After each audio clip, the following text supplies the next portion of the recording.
Good morning everyone! Welcome to my vlog! This is my Fairy Skin update.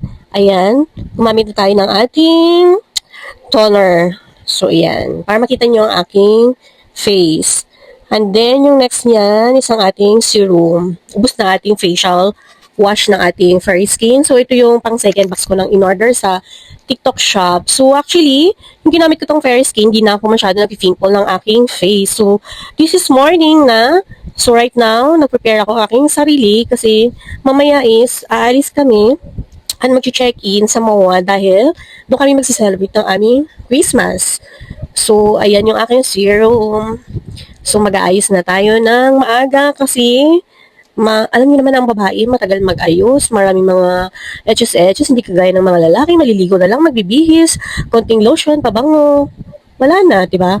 Unless sa babae, maraming inaayos. So, ito lang ang aking mga makeup, yung aking Maybelline, and then, Magic Tint, face powder, at saka pangkilay. Hindi ako masyado nagme-makeup para hindi tayo halatang matured pag masyado kang may makeup, guys. Actually, face powder lang, konting lip tint sa face, and then kilay, lipstick. Mas maganda yung natural beauty ka lang. Nabubuhay yung face natin sa ating kilay forever life, and then the lipstick para hindi naman tayo maputla tignan pag nasa labas. So, ayan, nagpe-prepare ako ng aking face para makeup tutorial simply as a woman. So, face powder lang ng konti patapos natin ng Fairy Skin ng ating toner. So, ito yung ating Magic Tint. Yan, medyo naparami ko ng konti. Yan, namumula-mula na siya para pinkish naman ang ating face tignan. Napadami ng lagay. So, carry lang yan at mamaya-maya bawas-bawasan natin ng konti para hindi naman tayo sampalin ng ating lip tint ng ating face. Diba?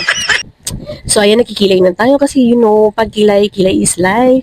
Hindi nawawala ang kilay natin pag nasa labas tayo. Siyempre, pag nasa mood tayo, nasa mood din ang ating kilay. So, ang pagkikilay is guhit-guhit lang. And then, later, shave natin yan para magiging pantay siya at hindi masyadong dark. Huwag natin masyadong i-dark. Light lang naman eh. Para ka lang nagdo-drawing. I-drawing mo lang sa papel para dinodrawing mo na sa kilay. Para naman gumanda ang ating kilay. So, ayan, diba? Kilay is life. So, ayun, perfect, di ba? O, may lip tint na tayo, konting lipstick, kilay. O, hindi na natin kailangan bonggang makeup na marami tayo ilalagay sa face natin, actually. Kasi hindi naman titingnan masyado yung makeup pag nasa labas tayo, eh. At least, maganda naman yung, natin, eh, yung face natin, yung pananamit natin. So, ayan, so, nag-prepare na tayo ng ating face. Kasi, para naman, maganda naman ating picture-picture or magti-tiktok tayo sa labas. Syempre, hindi naman nawawala yun sa ating buhay na mag-selfie sa labas, diba? So, right now, syempre, nag-video ako kasi may kailangan ko may kilay at lipstick. Diba? Simple lang, kilay, blush on na tint, and lipstick. O, diba? Maganda ka na. Hindi mo na kailangan ng bonggang makeup sa face para ka ng, pag ako kasi nag-bonggang makeup, para akong mature tignan eh. So, ayun lang. Thank you for watching, everyone. Please like and subscribe and share my video. And don't forget to like. And Merry Christmas and Happy New Year to everyone. Thank you.